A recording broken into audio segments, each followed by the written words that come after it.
જિલ્લા પંચાયત પાટણની જ્યારે આજે મતગણતરી હતી,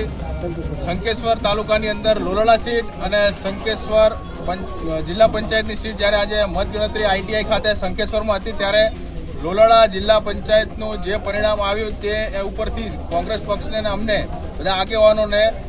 ઈવીએમ ઉપર ગડબડી થઈ એમને શંકાના દાયરામાં હતું, પણ અમે એ જ પરિણામ સ્વીકાર્યું. વત્તા શંકેશ્વર જિલ્લા પંચાયતનું જ્યારે મતગણતરી ચાલુ કરી ત્યારે કંચનપુરાના ગામના ઈવીએમઓ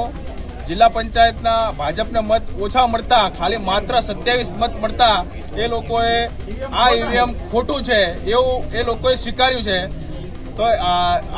એથી અમે ચૂંટણી અમે બહિષ્કાર કરીએ છીએ ચૂંટણીનો, અને અમે આ 2 રાઉન્ડ પડતા અમે